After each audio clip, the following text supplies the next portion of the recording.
rutinitas DKM. Jadi insya Allah setiap minggu itu diadakan. Jadi diharapkan semua yang hadir di sini juga akan terus menghadiri KIP-KIP yang berikutnya jika sanggup ya. Dan juga hanya ingin mengingatkan jangan lupa kalian rangkum juga materi-materi yang disampaikan di KIP ini karena siapa tahu barangkali lupa gitu ya, nanti lebar ilmunya. Dan juga di akhir nanti ya setelah penyampaian materi dari Kang Hari akan diadakan kuis juga yang ada hadiahnya untuk kelas 10 dan 11. Nah, jadi persiapkan ya materi-materinya biar dapat hadiah. Ya, segitu saja. Kang Hari dipersilahkan untuk memulai kajiannya. Oke. Ini udah dengeran ya suara saya? Clear ya? Sip, sebentar. Saya share screen dulu.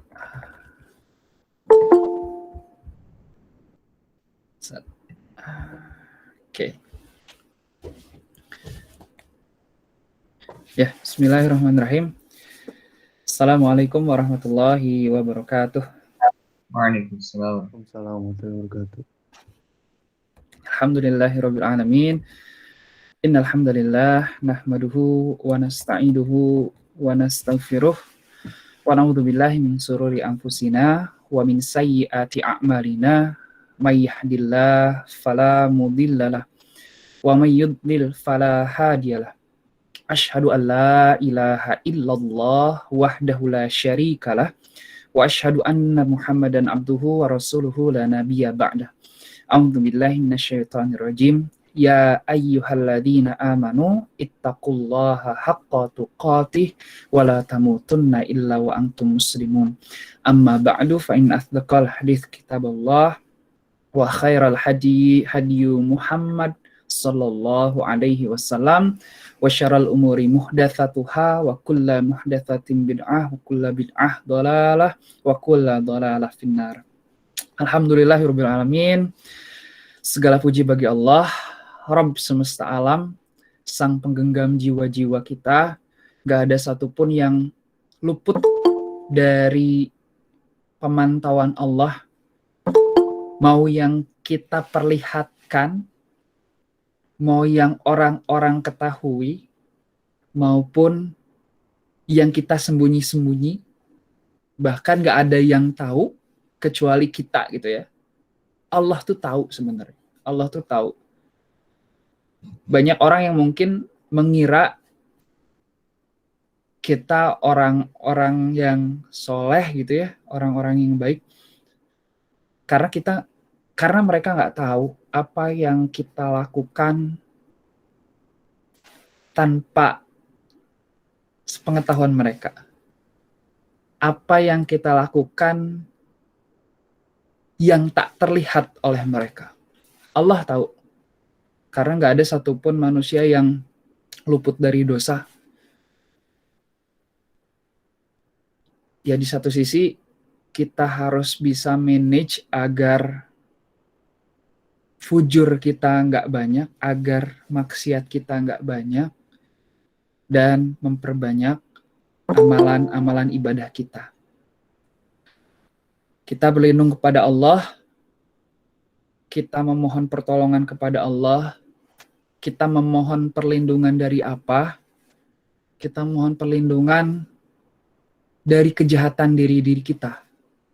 Maksudnya dari yang tadi yang udah disebutin, dari dosa-dosa yang mungkin orang-orang nggak tahu, hanya diri kita yang tahu. Diri kita masing-masing tahu dosa-dosa apa aja yang sudah kita lakukan, seberapa besar, maka kita berlindung kepada Allah dari kejahatan diri kita. Dan kita berlindung juga kepada Allah dari kejelekan amal perbuatan kita. Kalau yang tadi di pertama yang akan bilang itu dari dosa-dosa yang sudah kita lakukan. Tapi kalau yang kedua, kejelekan amal perbuatan kita itu apa? Dari ibadah-ibadah kita yang mungkin tidak sempurna, dari ibadah-ibadah kita yang mungkin diawali dengan niat yang baik, dengan niat karena Allah, karena niat itu harus kita jaga baik dari sebelum, pada saat kita melakukan, dan setelah kita melakukan. Setan itu sangat halus. Setan itu membisikkan langsung ke dalam hati-hati kita, membisikkan was-was. Maka kita berlindung kepada Allah sekali lagi dari kejelekan amal kita. Amal-amal kita yang dari niatnya, yang mungkin harus kita yang harus kita selalu jaga, ataupun dari kualitasnya. Mungkin ini juga bisa menjadi salah satu momen bagi kita ya, pada saat ini bisa dievaluasi seberapa, ya misal dari tadi pagi aja, dari sholat subuh kita, sholat zuhur kita, sholat asar kita yang barusan kita lakukan, itu yang teman-teman lakukan, kalau di sini udah maghrib, yakinkah udah khusyuk?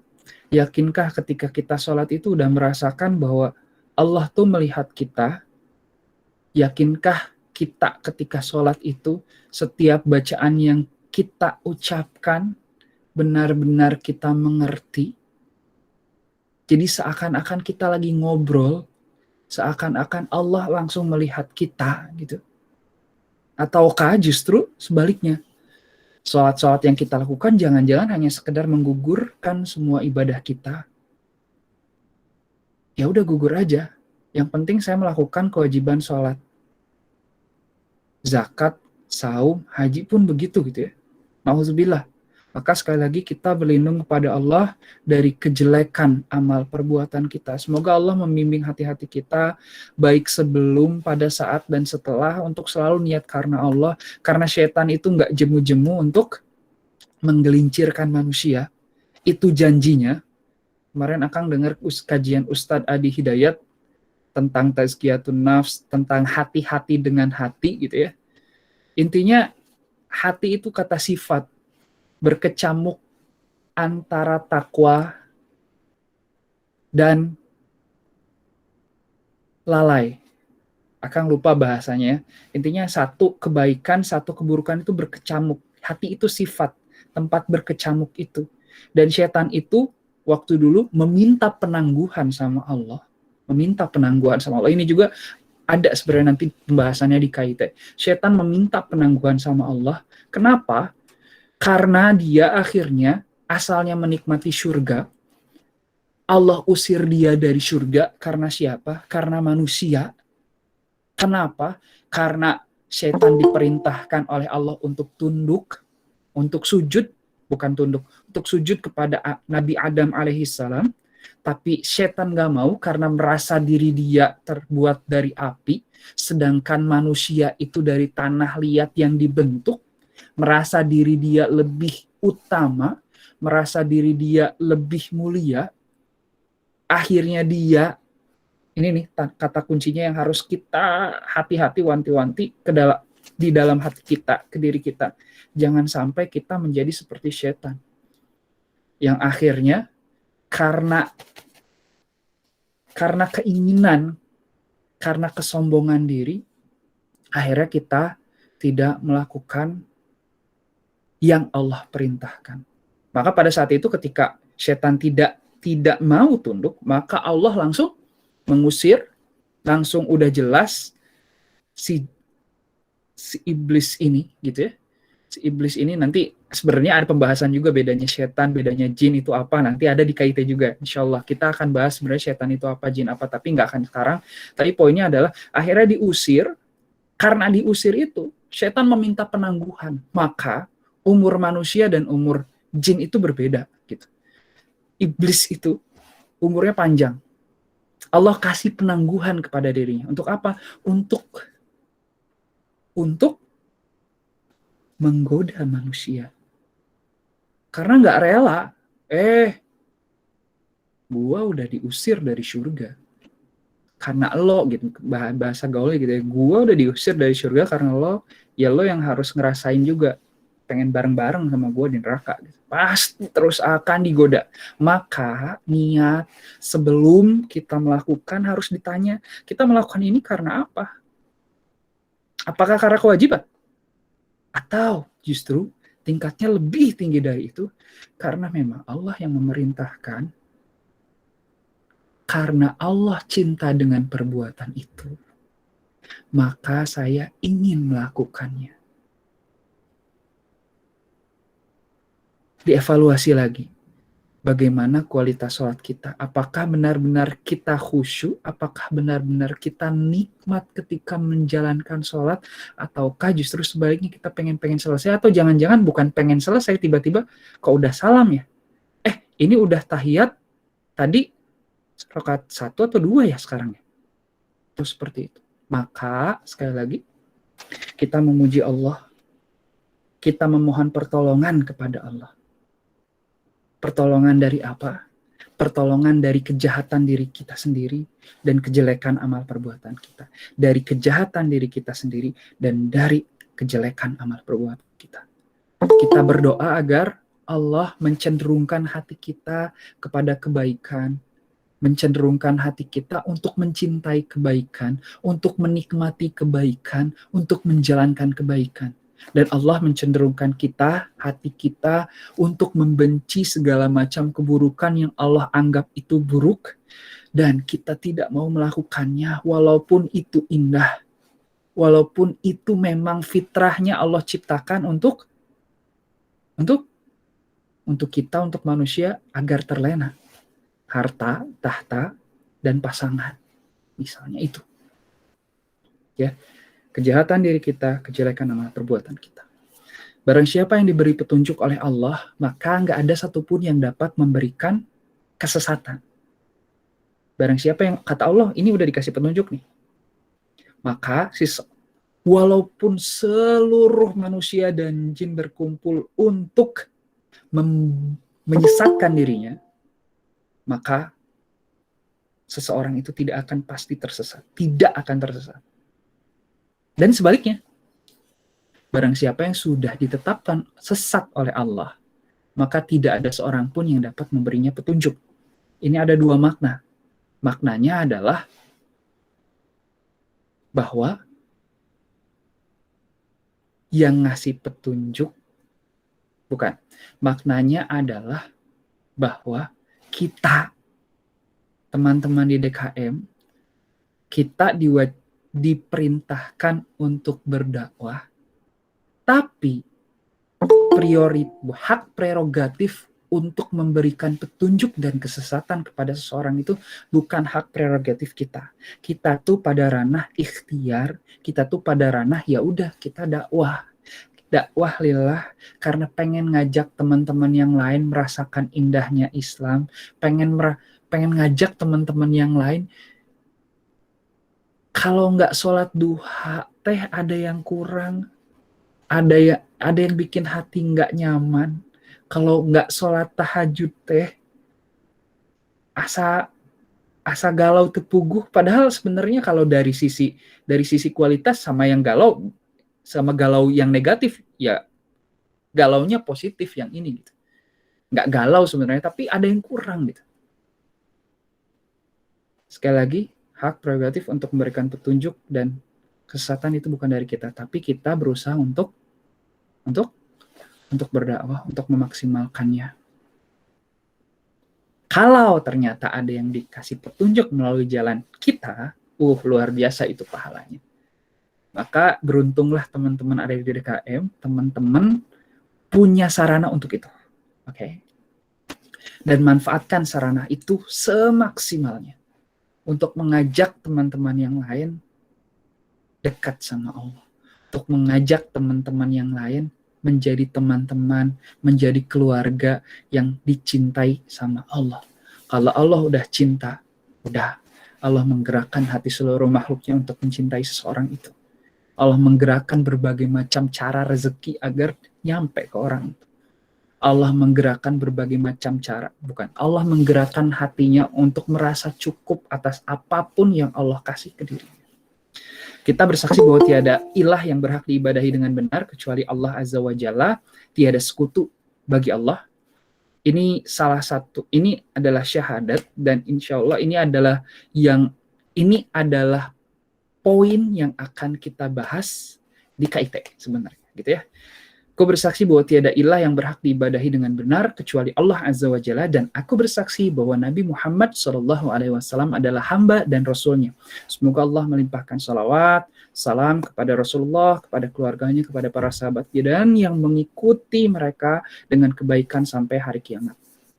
Tadi akan buka dengan Al-Imran ayat 102. Hai orang-orang yang beriman, bertakwalah kepada Allah dengan sebenar-benarnya takwa kepadanya, dan janganlah sekali-kali kamu mati melainkan dalam keadaan muslim. Hakikat takwa udah diulang-ulang, nggak apa-apa Kang ulang-ulang lagi. Itu adalah hati-hati. Hati-hati apa? Ketika kamu lagi di jalan, waktu itu tiba-tiba ya jalannya nggak bagus gitu ya, pasti yang kamu lakukan adalah hati-hati. Teman-teman pasti melakukan hati-hati. Gak mungkin tiba-tiba jalannya jelek, asal aja dihajar gitu ya, lari. Pokoknya jalannya nggak ngeliat-liat gitu. Nggak mungkin. Pasti hati-hati. Di sini ada lubang. Di sini becek. Di sini awas nih, ada duri. Wah, di sini ada beling nih. Pasti hati-hati. Hakikat takwa adalah itu. Hati-hati menjalani kehidupan. Karena maut nggak tahu kapan datang. Malaikat Israel nggak tahu kapan akan mencabut nyawa kita. Apalagi sekarang lagi COVID ya, banyak teman-teman juga yang masih muda-muda duluan dipanggil. Beberapa ustadz-ustadz juga yang masih muda duluan dipanggil. Padahal ada juga ustadz yang sepuh gitu ya. Ya nggak ada yang menjamin bahwa yang muda lebih lama umurnya, yang muda masih lama hidupnya dibandingkan dengan yang lebih tua. Oke, kita mulai dengan KIT, kajian Islam terstruktur. Ini nggak ada Islamnya, kajian terstruktur, kajian Islam terstruktur. Judul yang pertama adalah tentang berjuang di dunia, berharap pertemuan di akhirat. Akang pengen menyampaikan di awal bahwa apa itu perjuangan? Perjuangan yang kita lakukan di dunia adalah ada dua. Yang pertama adalah mencari ilmunya, dan yang kedua adalah menjalankannya. Mencari ilmunya dan menjalankannya. Maka ada salah satu doa, ya Allah jadikanlah kami termasuk kelompok orang-orang yang sedikit, kelompok orang-orang yang berilmu. Yang ilmunya itu hujahnya kuat, gitu ya. Yang memang benar menurut Allah, mudahkan kami, fahamkan kami ilmu-ilmu yang sulit untuk kami fahami gitu ya, sehingga mudah. Nah, kita berusaha untuk itu adalah perjuangan kita mencari ilmunya, karena kita nggak tahu mana yang salah, mana yang benar, gitu ya. Maka yang bisa kita lakukan adalah mencari tahu. Sebenarnya kata Allah yang boleh, kata Allah, yang Allah cintai itu apa sih, yang Allah benci itu apa sih?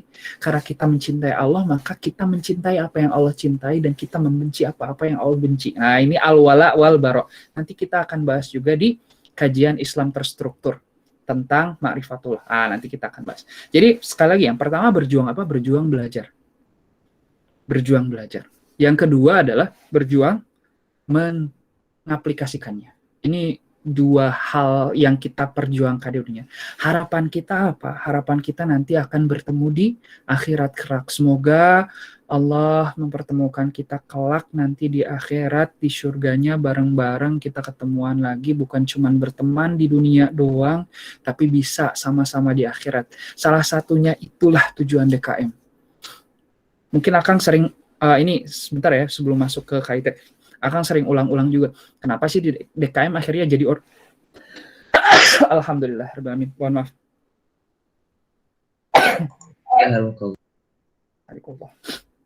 Punten, ini teh Akang hampir lupa tadi teh Akang abis ski, baru bisa nyampe ke rumah 15 menit sebelum pertemuan. Untung Akang benar-benar lupa banget tadi, tiba-tiba dilupain. Masya Allah. Tapi pas datang pas banget 15 menit sebelum ini. Oke. Punten, tadi Akang bilang apa? Sebelum bersin? Bentar. Ini dia. Marifatullah itu. Iya, udah, nggak apa-apa. Cobain lagi ya, ulang lagi aja. Jadi berjuang yang pertama belajar, yang kedua adalah berjuang mengaplikasikannya. Berharap pertemuan di akhirat, semua kita dipertemukan nanti di akhirat. Nah, kenapa DKM ini jadi organisasi? Sekali lagi, karena dari dulu-dulu itu pernah ada orang-orang yang menyebarkan paham yang salah. Pernah ada DKM itu di beberapa DKM karena akhirnya masuk juga ke SMA karena mereka tahu biar sukses mereka harus punya banyak pemuda. Maka mereka masuk dakwah itu ke pemuda. Mereka itu siapa? Mereka adalah orang-orang yang simpelnya ya, yang membaiat seseorang gitu lah. Waktu itu pernah ada kasus kayak gitu. Zaman angkatan Akang ada. Akhirnya DKM ini ada yang sampai dibekukan segala macam gitu ya. Nah, makanya ada DKM diorganisasikan itu biar apa? Biar formal, biar segala sesuatu yang kita lakukan juga kita diskusikan sama guru, biar tidak ada apa namanya? Tidak ada saling husnuzon. Tidak ada saling suuzon di antara kita gitu. Jadi real, jelas, programnya ada, kurikulumnya ada, kita terbuka sama guru gitu ya. Akhirnya kita bisa jadi organisasi yang legal dan formal di 20 gitu ya. Dan karena ini juga akhirnya sekolah jadi nge-support kita juga kan ya. Alhamdulillah gitu ya. Jadi ini adalah sarana biar kita punya kelompok, punya lingkungan yang sama-sama ingetin ke Allah gitu. Simpelnya kalau kata Agim sama Ustaz Adi Hidayat itu intinya kalau kita udah deket sama Allah, ya semuanya itu akan dimudahkan. Walaupun secara ikhtiarnya bukan cuman sekedar minta ke Allah udah gitu berserah diri, bukan ya. Tapi dengan ikhtiar, maka Allah akan mempermudah ikhtiarnya dan akhirnya akan menyukseskan dia di dunia dan di akhirat. Makanya doanya Rabbana atina fid dunya hasanah wa fil akhirati hasanah wa qina adzabannar. Dunia hasanah, akhirat hasanah. Gimana caranya akhirat hasanah? Belajar dan ngaplikasiin ilmunya. Gimana dunia hasanah? Maka DKM juga nggak cuman sekedar yang tentang keislaman gitu ya, ada mentoring dan segala macam untuk gimana caranya biar teman-teman juga sukses di dunianya, sukses mata pelajarannya ya, sekolahnya nilainya bagus-bagus lah gitu ya. Oke, jadi mohon maaf Akang belum perkenalan, mungkin ada yang baru. Jadi nama Akang adalah Hari Purnama. Akang dulu angkatan 2007 lulusnya, jadi DKM-nya ditulisnya biasanya angkatan lulus. DKM angkatan 2007 dulu sebagai ketua DKM, udah gitu di MIPA ITB ketua DKM juga, tanda kutip ketua DKM dari 2008-2010, jadi dua periode, dan sekarang alhamdulillah jadi dosen teknik informatika. Oke.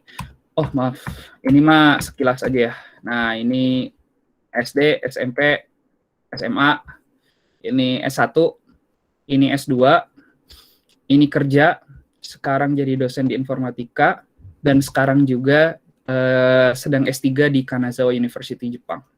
Alhamdulillah karena di satu sisi pandemi jadi bisa online, kita masih bisa bersua walaupun dalam pandemi kayak gini. Ini Akang pengen perlihatkan, ini teman-teman Akang best friend waktu di SMP. Sampai sekarang masih ketemuan lah. Yang ini di SMA gitu ya. Jadi yang ini DKM SMP, yang ini DKM SMA, ini 2005 gitu ya. Ini 2016 dengan pose yang sama lah. Ya nggak terlalu sama, nggak apa-apa. Walaupun perubahannya kelihatan ya, yang di sini pada cungkring-cungkring, yang di sini pada sudah menggemuk. Ini istri dan anak Akang. Beliau SMA 20 juga angkatan 2009, yang ini SMA 20 angkatan 2007 ya. Semoga aja di kalian juga ada yang meneruskan terah gitu. Jadi sesama DKM ada yang menikah dan alhamdulillah udah dikaruniai satu orang anak. Oke, jadi sebelum kita masuk ke KIT, Akang pengen ngobrolin dulu sebenarnya. KIT-nya nanti insya Allah akan dipercepat aja. Jadi yang tadi bilang, gimana caranya biar kita membantu teman-teman untuk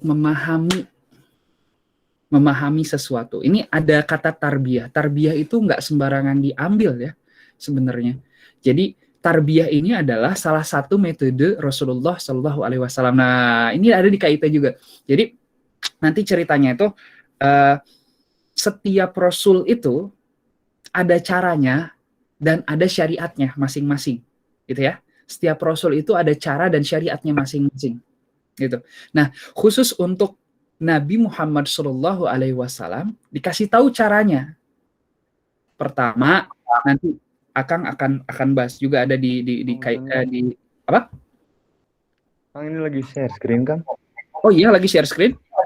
Belum muncul di... Oh, Iya. astagfirullahaladzim. Punten, kenapa ya? Wah, punten. Sekarang udah? Ya, udah, Kang. Nah, punten ya. Kang. Nah, inilah tadi Akang bilang ini teman-teman SMP Akang, ini teman-teman SMA Akang, ini teman-teman yang deket tuh, ini bukan, ini lintas kelas. Ini se-DKM. Ini lintas kelas juga, ini se-DKM. Nah, ini istri Akang, 2009, Akang 2007, sama-sama SMA 20, nggak tahu nih anak 20 juga nggak nanti. Kita lihat saja gitu ya. Dan semoga ada teman-teman juga yang dapat jodoh sesama 20 gitu ya, biar meneruskan terah 20.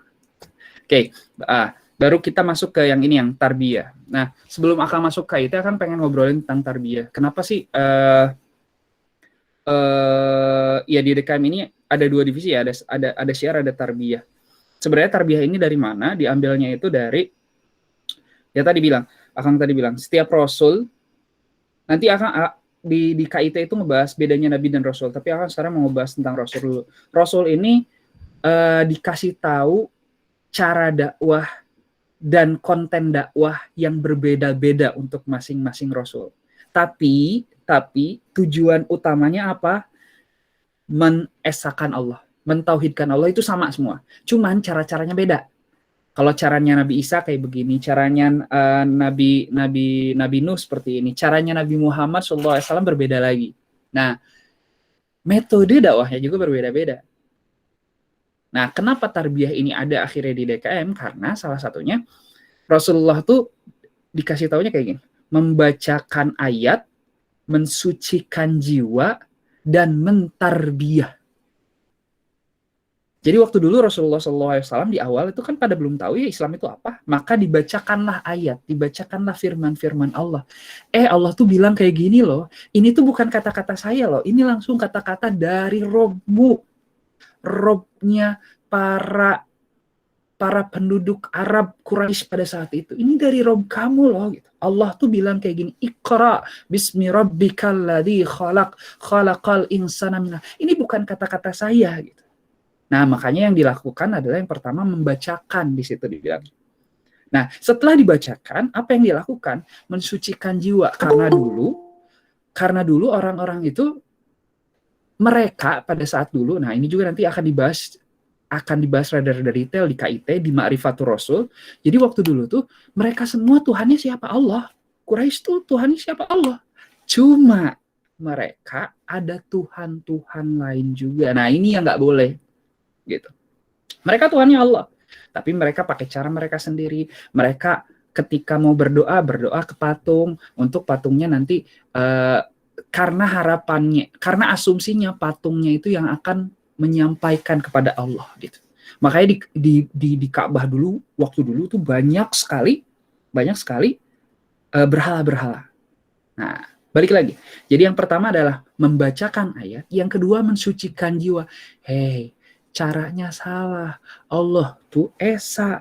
Allah tuh nggak boleh diduakan. Diduakan itu maksudnya apa? Diduakan tuh ya Tuhannya Allah dan Tuhan yang lain tuh nggak boleh, apalagi Tuhan yang lain. Mensucikan jiwa. Yuk, syahadat. Nggak boleh kayak gitu. Nah, setelah kayak gitu, baru yang ketiga, mentarbiyah. Simpelnya tarbiyah itu apa? Tarbiyah itu seperti kayak teman-teman. Mungkin udah pernah ada pelajaran biologi ya.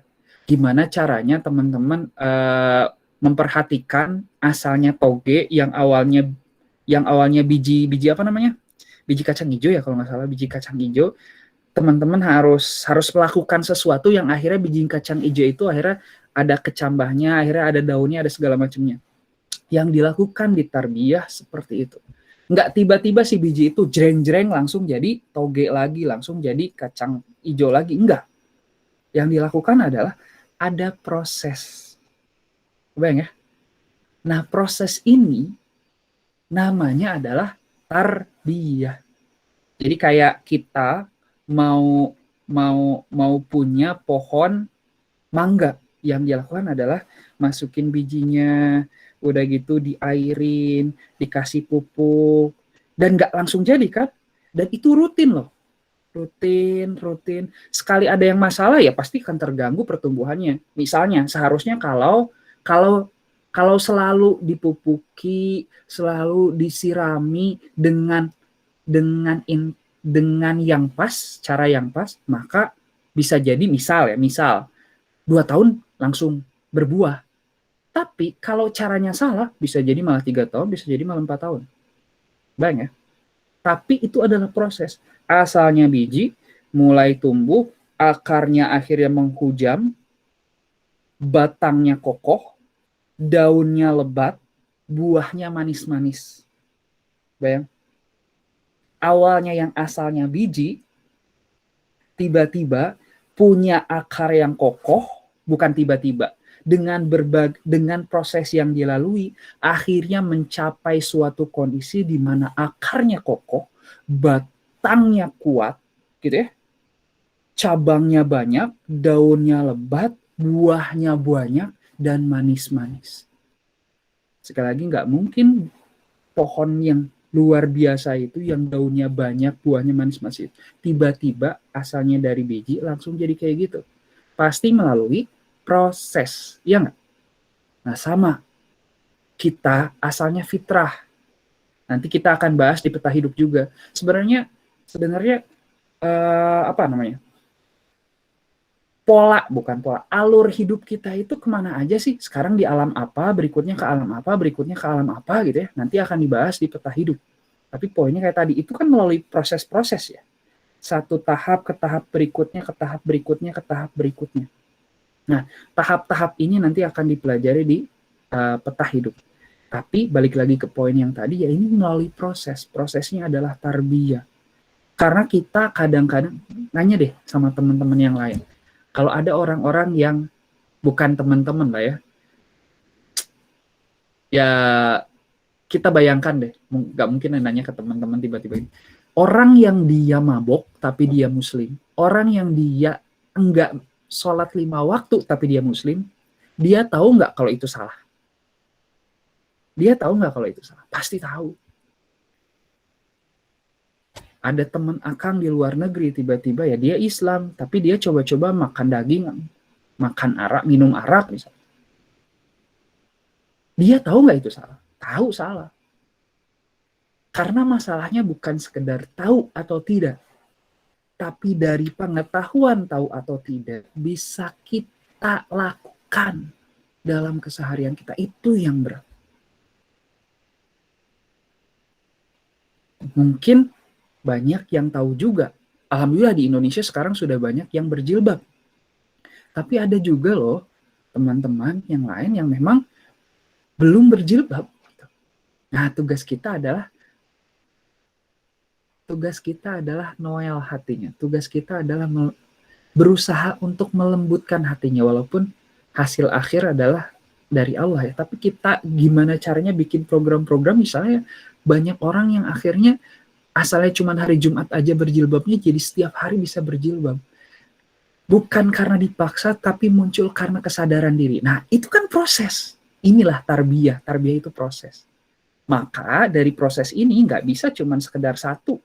Pasti banyak kan. Nah, salah satunya adalah KIT, salah satunya adalah mentoring. Jadi, nah, sebentar sebelum ke situ, nah ini nih. Jadi tarbiyah itu ada apa aja? Ada mentoring nanti ya.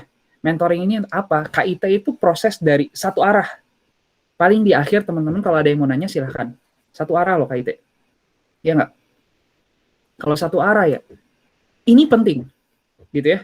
Jadi nggak ada di salah satu sisi yang mana yang ini aja deh, enggak gitu. Karena memang kita butuh yang lain juga gitu. Jadi kajian dari ustadznya langsung kita perlu, tapi mentoring pun perlu. Kenapa? Gini deh. teman-teman tahu nggak keutamaannya sholat qiyamul lail?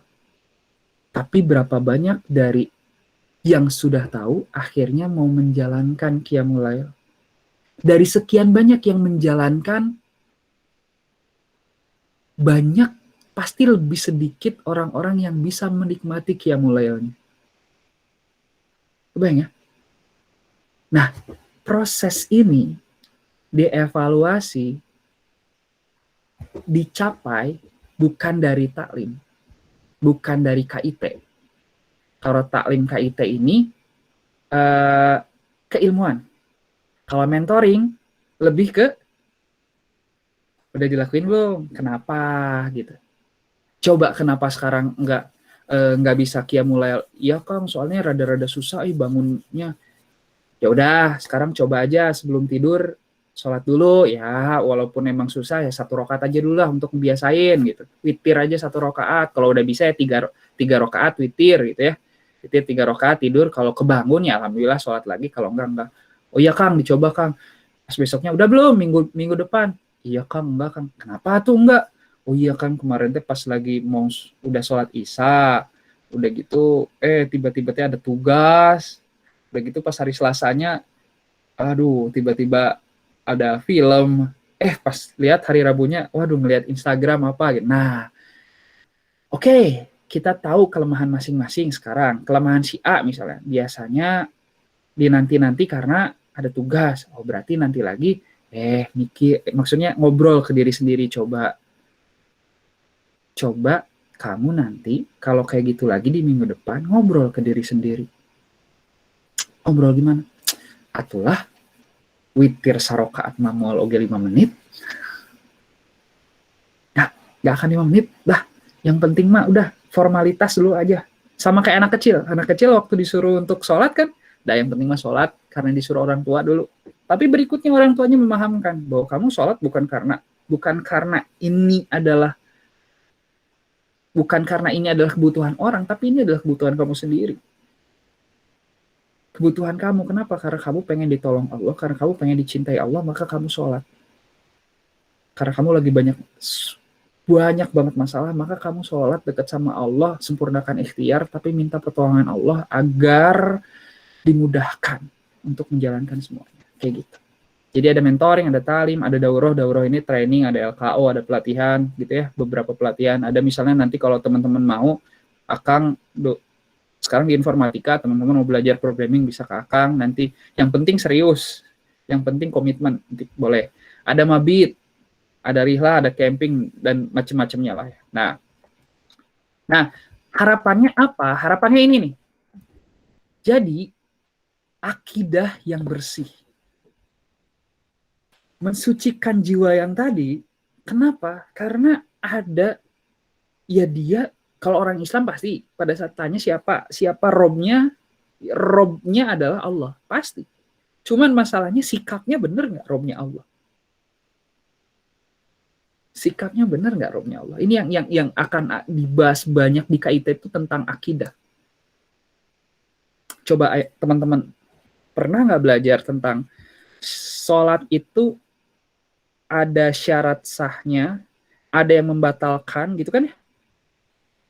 Zakat juga sama, ada batas minimalnya. Kalau zakat itu apa gitu ya? Kalau ya nggak ada batas apapun, nggak ada haul, waktu dan batas minimal gitu ya. Ada 2 ya. Ada waktu, ada batas minimal. Kalau nggak mencukupi dua-duanya maka tidak berlaku. Kalau nggak ya jadi wakaf doang. Itu kan ada batasannya. Saum. Kalau kamu saum berarti nggak boleh makan dari subuh sampai maghrib. Kalau kamu makan di tengah-tengah, maka kamu batal. Kalau kamu batal, maka kamu harus dikodok. Ya, sholat, zakat, puasa, haji. Emang syahadat nggak ada syarat sahnya? Emang syahadat nggak ada yang membatalkannya? Bayang ya? Maka nanti di Marifatullah kita akan bahas tentang syirik. Waktu itu Akang udah pernah bahas ya, ini simpelnya nih, akan simpelkan nih, tentang ngebahas tentang akidah. Jadi KIT itu banyaknya di sini, bukan banyaknya, KIT itu ini, akidah yang bersih. Kita pengen teman-teman punya punya pemahaman yang benar. Akidahnya bersih. Bukan akidah yang benar ya, bahasanya ya, tapi akidahnya bersih. Bersih dari apa? Bersih dari kesyirikan. Ada, waktu itu Akang pernah bilang kemarin di KIT yang sebelumnya, seorang muslim itu pasti masuk surga walaupun dia pelaku dosa besar. Walaupun dia penzina, walaupun dia tukang mabok segala macam. Walaupun dia melakukan dosa besar, asal dia tidak syirik. Asal dia tidak syirik. Maka nanti di akhirat Rasulullah akan memberikan syafaatnya kepada orang-orang terpilih itu. Orang-orangnya itu. Jadi kita sekarang di dunia. Nanti itu cuma ada pilihan kan? Cuma ada dua pilihan kan? Surga atau neraka. Nah, orang yang masuk ke surga, orang muslim itu ada 3. Orang yang dia masuk surga tanpa hisab. Jadi nggak ditimbang langsung masuk surga. Yang kedua dengan hisab. Setelah dihisab, amalan baiknya lebih berat. Maka dia masuk surga. Dan yang ketiga, yang masuk neraka dulu. Kenapa? Karena dosa-dosanya lebih banyak. Tapi karena dia nggak pernah syirik sama Allah, akhir-akhirnya sudah dicuci, akan dikeluarkan dari pintu tauhid ke dalam surga. Kebayang ya? Kuncinya adalah tidak syirik. Ya kan? Nah, nanti kita akan bahas tentang syirik itu. Jadi ini poin penting nih. Poin penting banget di kaidah itu. Bahwa kita belajar agar kita sampai batas minimal deh gitu. Karena kita nggak tahu kan nanti walaupun kita semaksimalnya berusaha agar menjauhkan diri dari dosa-dosa, agar memperbanyak amalan-amalan yaumiyah kita, ibadah-ibadah kita kepada Allah, kita nggak tahu gimana kualitas, yang penting kita melakukan itu gitu ya. Tapi kan kita nggak tahu ini yang harus kita, tapi kan kita nggak tahu nanti akhirnya kayak gimana. Maka ada yang harus kita wajib jaga adalah tentang jangan sampai kita syirik. Makanya nanti ada syirik besar, syirik kecil, ada syirik tersembunyi gitu. Apa aja yang membatalkan syahadat? Syirik besar itu yang benar-benar nggak bisa diganggu gugat, itu mah udah sebenarnya. Cuman kita nggak bisa menjudge bahwa ketika ada seseorang melakukan itu kecuali dia menyebutkan bahwa diri dia langsung keluar dari Islam ya. Baru dia bilang, kita bisa bilang orang itu sudah murtad. Kalau enggak, selama diri dia bilang masih muslim tapi menjalankan segala macamnya gitu ya, yang terlihat kita nggak bisa bilang. Cuman kita perlu hati-hati bahwa ada syirik besar, ada syirik kecil, ada syirik tersembunyi yang nggak boleh kita lakuin. Kalau kita lakuin itu, jaminan untuk surga kita menghilang. Maka kita harus belajar. Belajar kaidah itu di situ. Akidah yang bersih. Yang berikutnya adalah ibadah yang benar. Oke, ibadahnya benar. Karena ibadah itu syaratnya ada 2 simpelnya. 1 ikhlas, yang 2 ittiba Rasul, sesuai dengan contoh Rasul. Kenapa kita harus kayak gini? Salah satu contoh karena Rasul pun mencontohkan seperti itu. Pada saat turun perintah sholat 17 rakaat, yang Rasulullah lakukan bukan berpikir bahwa 17 rakaat itu kayak gimana ya? Oh, ini ibadah berarti kapan ya kita lupa sama Allah? Biasanya kalau bangun lupa sama Allah, maka kita langsung sholat deh. Kalau mau tidur kita bisa lupa sama Allah, biar kita tidur tuh kita ingat sama Allah, ya udah kita langsung sholat deh. Ya udah gitu, di tengah-tengah kayaknya pagi itu rada-rada seger ya, paling udah panas-panas siang, tengah malam zuhur nih, pas matahari di atas baru kita sholat nih. Nggak kayak gitu kan Rasul. Yang Rasul lakukan apa? Ketika turun 17 rakaat, perintah untuk sholat wajib, Rasulullah diam, Rasulullah nunggu wahyu, Rasulullah nunggu Jibril datang, Rasulullah nunggu bagaimana caranya, kapan waktunya dari Jibril, dan Rasulullah mencontoh percis sama seperti Jibril. Maka ibadah itu harus benar dan ikhlas. Harus 2 syarat. Nggak bisa benar doang, nggak bisa ikhlas doang. Nggak bisa. Kalau benar tapi nggak ikhlas, salah. Namanya, ya dia, kalau nggak riya, sum'ah. Gitu ya. Kalau cuman ikhlas doang, tapi nggak benar, sholat subuh 4 rakaat misalnya, kan salah ya. Nah, maka yang akidah yang bersih, yang benar. Yang kedua adalah ibadah yang benar. Yang ketiga akhlak yang kokoh.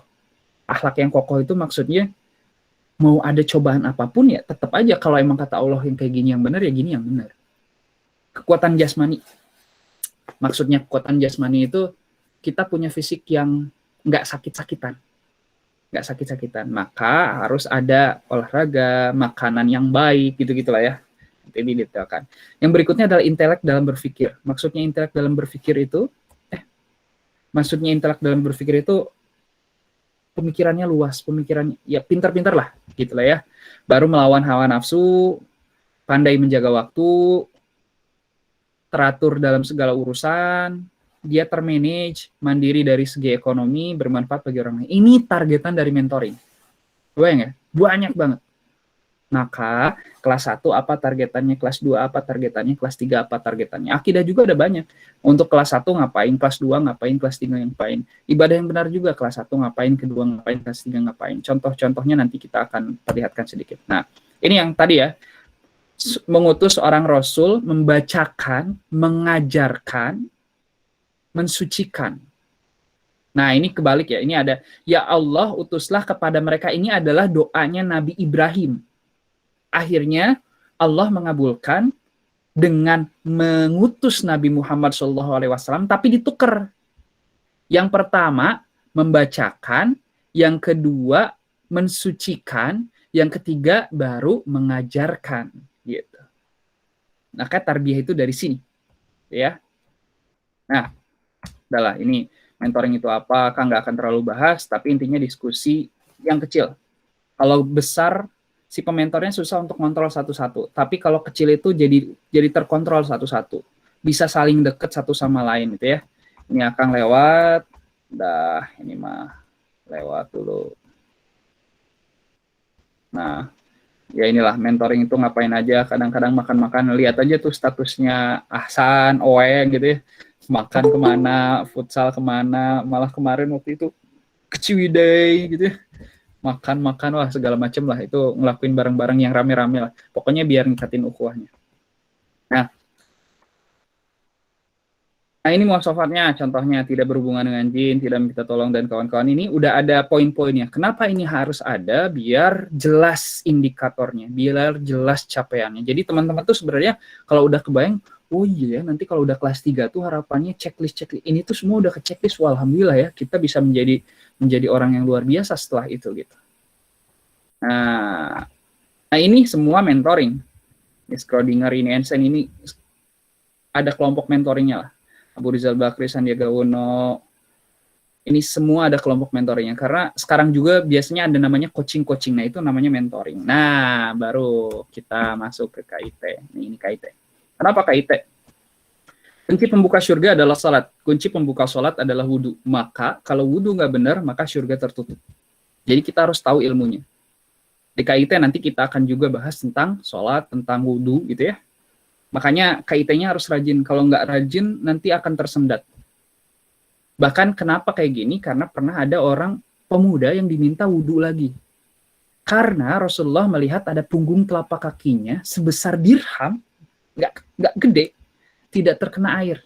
Jadi wudhu tidak sempurna, diminta wudhu lagi, sholat lagi. Kebayang? Ilmu penting. Ilmunya tahu dulu, baru dilakukan. Maka ayat pertama itu Iqra, bacalah. Fa'lam annahu la ilaha illallah. Fa'lam itu pahamilah. Jangan ikut-ikutan, tapi faham. Maka penekanan di sini akan pengen memahamkan dengan alur berpikirnya, dengan ceritanya, biar teman-teman tuh oh iya kayak gini nih logikanya gitu ya. Jadi berapa banyak orang yang saum tapi nggak dapat apa-apa kecuali lapar dan dahaga. Maka solusinya adalah kaji secara terstruktur. Yang kita dahulukan di awal adalah ini, ma'rifatullah dulu. Ma'rifatullah dulu yang kita akan dulukan di awal. Bagaimana cara kita kenal sama Allah? Tak kenal maka tak sayang. Kenapa? Ini yang paling mudah. Ini pengalaman Akang juga. Akang pernah suka sama seseorang bukan karena wajahnya yang cantik, bukan karena apa, pasti emang udah nyaman aja. Alasannya kenapa? Karena sering interaksi. Waktu dulu pernah sebangku, karena waktu kelas 1 tuh nggak bisa milih kan waktu itu ya. Akang mungkin karena orang-orang yang terakhir kali ya. Enggak, ya itulah ada kisah buruk Akang di SMP, akhirnya Akang kesel masuk SMA atau kayak gitu, itu masa lalu, mungkin teman-teman udah ada yang tahu. Akhirnya Akang nggak terlalu semangat di awal-awal, akhirnya ya dapat tempat duduk sisa gitu ya, dapat sama seseorang yang perempuan, ya karena sering interaksi, karena sering apa, ya lama-lama jadi suka, lama-lama jadi suka. Kenapa? Karena lama-lama, karena interaksi jadi semakin kenal. Oke. Padahal poinnya waktu itu, ya kalau dilihat banyak kok yang lebih cantik, gitu ya. Kalau bahasa kasar ya, kenapa kok enggak? Ya karena nyaman. Nyaman dari mana? Karena kenal. Nah, sama dengan kenal sama Allah. Wajar kalian lebih cinta pada selain Allah kan Allah. Ketika teman-teman nggak kenal sama Allah. Kenapa sih Allah disebut Allah? Allah tuh punya sifat apa aja sih? Allah tuh nyuruh kita apa aja sih? Nah, itu nanti akan dibahas di Ma'rifatullah. Gitu ya. Wa ma khalaqtul jinna wal insa illa liya'budun, dan tidak aku ciptakan jin dan manusia kecuali untuk beribadah kepada Allah. Dan aku siapa di situ? Ya Allah, maka ma'rifatullah. Kita bisa ngobrol nggak sama Allah? Nggak bisa. Allah ngutus siapa? Rasul. Maka kita penting juga tahu tentang Rasul. Karena beliaulah penyampai risalah itu. Apa yang dibawa Rasul? Yang dibawa Rasul adalah dinul Islam. Nanti kita akan bahas. Dinul Islam itu bukan sekedar agama. Bukan agama Islam. Din Islam. Din itu sistem. Din itu pola pikir. Din itu perilaku. Maka bukan cuma yang berhubungan dengan ibadah. Tapi, bentar, ini riba atau bukan? Bentar, makanan ini halal atau enggak? Gitu ya. Kan ini yang berhubungan bukan dengan ibadah sama Allah doang kan, tapi dengan keseharian kita kan. Nah, din itu adalah sistem. Nah, baru setelah kita tahu dinullah, kita juga penting untuk tahu diri kita. Kenapa kita penting untuk tahu diri kita? Kemarin Ustadz Adi itu ngejelasin panjang lebar tentang intinya manusia itu dikasih fujur dan takwa, seperti yang Akang bilang tadi di awal. Dan malaikat dan setan itu disebutin di dalam Al-Quran itu, lupa Akang berapa kali, tapi sama jumlahnya. Sifat baik dan sifat buruk di manusia itu ada berapa jumlahnya, tapi sama jumlahnya. Jadi intinya potensi untuk berbuat baik dan potensi untuk berbuat buruk itu ada. Kita penting untuk tahu diri kita. Kita nggak akan sukses kecuali kita tahu sebenarnya kita kurangnya apa. Sebenarnya kita punya potensi apa. Jadi kita bisa apa ya? Bisa jaga-jaga jangan sampai kita melakukan itu. Kita ngeh bahwa kita mungkin menjadi seorang pendurhaka. Kita ngeh, tapi kita juga bisa menjadi seorang yang ahli ibadah. Itu dua hal yang berbeda kan? Nah, makanya kita harus tahu belajar diri kita sendiri. Nanti kita akan belajar bahan baku. Nah, ini salah satunya belajar kita. Oh, ternyata kita tuh punya alur dulu asalnya. Nah, mati 2 kali dan hidup 2 kali, itu kata Al-Quran. Nanti kita akan bahas di Ma'rifatul Insan yang tentang peta hidup. Mati pertama di sini, mati kedua adalah di sini. Iya nggak? Mati pertama karena tidak ada, mati kedua itu di dunia. Gitu ya. Jadi setelah mati masuk ke alam rahim, setelah 100 berapa hari ya? 120 hari ya. Setelah 120 hari ditiupkan ruh, mohon maaf kalau salah, nanti akan revisi kalau salah. Baru ditiupkan ruh, setelah ditiupkan ruh maka udah jadi tuh, bukan cuma sekedar daging tapi sudah ada jasad dan ruhnya. Baru hidup ke dunia, setelah di dunia nanti meninggal masuk ke alam kubur, baru berbangkit, dikumpulkan di padang mahsyar, baru nanti dihisap. Jadi alurnya mati, rahim, di dunia, udah gitu kubur, itu semua kita tahu. Setelah dikubur nanti akan dibangkitkan semuanya. Ditrompetkan, bangkitkan lagi semuanya. Udah dibangkitkan di mana? Di padang mahsyar. Untuk apa? Untuk ngehisab, dihisab sama Allah. Nanti dibagi catatan amal. Ada yang dari kanan, ada yang dari kiri. Setelah itu ditimbang. Mana yang lebih berat? Kalau udah beres, masuk ke telaga Rasul. Jadi ke Telaga Rasul dulu, baru setelah Telaga Rasul ke Sirot. Di Sirot ada yang cepat, ada yang lambat, ada yang jatuh, nah ada yang ke jannah, ada yang neraka gitu. Dari sekian banyak ini, kita tuh cuman ada di sini nih. Yang menentukan surga neraka cuman di sini nih. 1, 2, 3, 4, 5, 6, 7, 8, 9, 10, 11, 12. Dari 12 cuman satu fase. Yang di dunia ini paling berapa tahun sih? Cuma 63 tahun kan? Untuk umatnya Nabi Muhammad SAW, kalau umatnya Nabi Nuh bahkan ada yang sampai 1000 tahun kan? 1000 tahun kan? Tapi Nabi Muhammad, umurnya umat Nabi Muhammad SAW itu 63 tahun. 63 tahun untuk masa yang kekal kelak. Kita nggak punya banyak waktu. Dan kita juga itu nggak yakin 63 tahun kan, bisa jadi 30 tahun, 40 tahun, 50 tahun, atau bahkan 20 tahun udah meninggal. Maka jangan sampai berleha-leha di sini dan menggadaikan akhirat kita. Itu salah satu pentingnya. Oh iya, kita tuh memang makhluk kayak gini yang diciptakan Allah seperti itu. Punya potensi baik dan buruk. Kalau baik, alhamdulillah, jadi jannah. Kalau buruk, ya kita masuk ke neraka. Oke. Nah, apa aja yang dibahasnya? Nah, ini detailnya. Bentar ya, 3 menit lagi. Jadi Allah, kenapa Allah disebut Allah? Kenapa nggak Zeus? Kenapa? Apa Akang sering ngobrol ini? Kenapa ditekankan? Ya biar kita tahu bahwa kenapa Allah menyebut Allah, karena Allah memang ingin disebut Allah. Katakanlah dialah Allah, maka ya udah sebutlah dia Allah. Gitu ya. Bukan Zeus, bukan siapapun. Maka kita menyebut Allah harus dengan nama-nama yang memang dia ingin disebut. Nah, nanti kita bahas itu di makna. Gimana cara kita mengenal Allah? Tak kenal maka tak sayang. Maka kita harus tahu cara mengenal Allah. Biar kita ngeh bahwa memang Allah tuh ya Allah. Allah itu Khaliq. Allah itu pencipta kita. Mungkin ada negatifnya ya, karena ada sisi negatif, tanda kutip, bukan negatif yang mutlak negatif ya. Ada sisi negatifnya karena kita memang dari kecil Muslim. Jadi seakan-akan ya udah memang udah dari kecil kayak gini. Tapi ya biasanya kalau udah kayak gitu kita nggak terlalu kenal sama Allah. Maka ya penting juga untuk kita tahu cara kita mengenal Allah.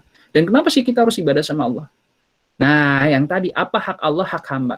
Hak Allah bilang, kalau kamu ibadah sama Allah, kalau kamu nggak syirik, maka kamu masuk surga. Itu janji Allah. Maka Allah tidak akan mungkin, dan yang pasti bukan maka, pasti Allah tidak akan mungkin mengingkari janjinya. Maka kita harus jaga dua. Kita ibadah sama Allah, dan kita nggak syirik sama Allah. Nah, nanti di Marifatul Rasul kita bahas apa aja. Di Marifatul Rasul, bentar ya, mohon maaf, sekarang 1 menit lagi. Jadi tentang makna beda Nabi sama Rasul itu apa, gitu ya. Baru, kenapa Allah mengutus Nabi dan Rasul. Kita pengen analisis dari semua Nabi-Nabi dan Rasul-Rasul, kenapa diutus. Biar teman-teman ngeh, bahwa Nabi dan Rasul tidak lain diutus untuk mentauhidkan Allah. Biar ngajak orang-orang di sana tauhid sama Allah. Itu intinya. Makanya berhubungan sama ini juga kan, ibadah sama Allah dan gak syirik. Kalau udah mentauhidkan Allah, udah Tuhannya Allah, ya harus ibadah sesuai dengan yang Allah pengen kan, gitu. Baru terakhir, gimana cara biar sukses dakwah? Nah, metodologi Rasul. Gitu. Nih, Ma'rifatuddin, ada rukun Islam, rukun iman, ada ihsan, ada muamalah, ada akhlak, ada adab, macam-macam nih. Kalau yang ini nih, jihad, jual beli, perjanjian, hukum-hukum, warisan, lalala, ada akhlak malu, akhlak sabar, akhlak tahan cerita, ada adab. Ini tuh sebenarnya yang penting untuk kita bahas. Adab mau tidur, adab masuk WC, segala macam. Ma'rifatul insan, bahan baku manusia, sifat-sifat jelek dan sifat-sifat buruk manusia. Ada manusia yang dibenci, ada musuh-musuh manusia, ada peta balik atau metodologi dakwah. Oke, ini nggak usah. Nah, makanya kenapa di awal kita bahas tentang ma'rifatullah dulu. Biar apa? Biar kita tahu Allah tuh pengennya apa. Nanti tentang syirik itu dibahasnya di sini juga. Hak Allah, hak hamba kan ada ibadah dan syirik. Maka kita ngebahas ibadah itu apa, yang tadi. Niat ikhlas, ittiba Rasul, sesuai dengan contoh Rasul. Yang kedua adalah tidak syirik. Ada syirik besar, ada syirik tersembunyi, ada syirik kecil. Syahadat itu ada yang membatalkannya, gitu kan? Kita bahas di situ semua. Itu yang penting untuk kita bahas di awal, biar teman-teman tahu, biar teman-teman hati-hati. Baru berikutnya kita masuk ke pembahasan-pembahasan yang lain untuk menyempurnakan itu. Karena gimana cara ibadah? Kan ibadah ada di mana? Di dinul Islam, iya kan? Di sini adanya. Syahadat itu kayak gimana, sholat itu gimana, zakat itu, saum gitu, haji itu kayak gimana. Nggak bisa sembarangan, nggak bisa asal-asalan. Ya udah saya sholatnya kayak gini, saya syahadatnya kayak gini, saya zakatnya kayak gini, gitu. Nggak bisa. Ada aturan-aturannya. Oh yang kayak gini masuk zakat, oh yang kayak gini nggak, ini wakaf, gitu. Clear ya? Sip, mungkin itu dulu. Paling ada, kalau ada satu pertanyaan boleh. Ada yang bertanya nggak di sini? Duh, mohon maaf. Punten ya. Jadi pertemuan awal Akang pengen nge-review dulu semuanya. Pertama nge-review dulu, kasih Akang waktu 2 menit, 19.03, 2 menit lagi. Jadi Akang pengen ngasih tahu kenapa sih ada DKM ini. DKM ini untuk itu tujuannya intinya untuk tarbiyah. Tarbiyah teman-teman. Tapi nggak mungkin juga tarbiyah kalau nggak ada orang yang ditarbiyah. Maka yang harus dilakukan adalah melakukan syiar, ngajak. Maka ada syiar. Syiar itu bagian ngajak teman-teman yang lain. Yuk, syiar itu bagian untuk memupuk apa? Menyemai bibit-bibit kebaikan dalam hati teman-teman muslim yang ada di 20, kelas 1, kelas 2, kelas 3. Terus ditoel, terus dipupuk, terus disemai sampai dia akhirnya muncul ting satu kecambah, akhirnya menjadi tumbuhan yang tadi disebutkan, akar kuat, batang kokoh. Kayak gitu. Baru setelah itu salah satu tarbiyah itu apa? Nah, ini KIT. KIT ini pembahasan untuk apa? Untuk keilmuannya, untuk kajiannya. Di sini Akang ada 2 opsi. Nanti teman-teman silahkan bilang aja ke ketua DKM, ke DKM-nya, apakah mau opsi? Yaudah Kang, saya mah pengen dalil-dalilnya dibacain semuanya. Boleh. Atau misalnya, Kang, saya mah nggak mau dalil-dalil, pokoknya mah logikanya kayak gimana, nanti kasih slide-nya, kasih filenya, nanti saya baca, gitu misalnya. Nah, nggak apa-apa. Silahkan, ada 2 opsi itu. Akang tergantung teman-teman. Karena waktu itu pernah ada yang pengen bener-bener hujahnya kuat, gitu. Ya udah nih, ada dalilnya apa, ini apa, ini apa. Jadi sebenarnya yang dibahas di KIT itu bukan pendapat Akang, bukan pendapat Ustadz Habib, bukan. KIT ini adalah rangkuman dari Quran dan Sunnah yang diracik biar ada alurnya. Kayak tadi ya, wama khalaqtul jinna wal insa liya'budun gitu ya. Kuciptakan jin dan manusia kecuali untuk beribadah kepadaku gitu ya. Maka aku siapa Allah? Oh, berarti perlu ma'rifatullah. Kita perlu kenal sama Allah, tapi kita nggak bisa ngobrol langsung sama Allah. Maka kita perlu kenal orang yang langsung berkomunikasi sama Allah. Siapa? Ma'rifatul Rasul. Kenapa? Karena beliaulah yang langsung menyampaikan risalah itu dari Rasul. Apa yang disampaikan risalahnya adalah dinul Islam. Oke, maka kita belajar tentang dinul Islam. Nah, kita siapa? Oh iya, kita udah tahu kadang-kadang baik dan buruk, tapi namanya juga manusia. Kadang-kadang kenapa ya susah? Oh, ternyata penting untuk belajar ma'rifatul insan, mengenal manusia. Pantes saya suka kayak gitu, karena ada yang was-wasin ke dalam hati, langsung ke hati loh gitu. Oh iya, maka saya harus hati-hati. Jadi ketika melakukan suatu Kela, ini setan bukan ya? Lagi baca Quran. Tiba-tiba ada seorang yang kita suka di situ. Asalnya mau dikerasin. Ah, isi ria. Nggak mau jadi ujub. Malah nanti pahalanya hilang. Ya udah, saya kecilin deh. Saya nggak jadi deh. Eta ria. Gitu kan? Gitu lah. Sip, gitu aja. Punten, kelebihan 1 menit. Maka ada yang mau ditanyakan? Semoga rutin. Nanti insya Allah setiap hari Kamis jam 4 sampai jam 5 insya Allah 1 jam saja. Kalau ada yang mau ditanyakan silahkan langsung di grup. Gitu ya. Silahkan tanyakan di grup kapan saja atau bisa PM ke Akang. Nanti insya Allah kalau misalnya ini Akang akan bahas. Begitu, mangga saya serahkan lagi kepada Reka Syah.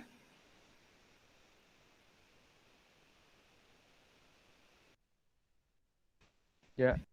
Wah. Jatuh. Di HP soalnya. Oh. Ya, terima kasih jazakallah untuk Kang Ari telah menjelaskan secara umum dulu ya tentang KIT dan tarbiyah. Sekarang akan dimulai sesi kuisnya ya.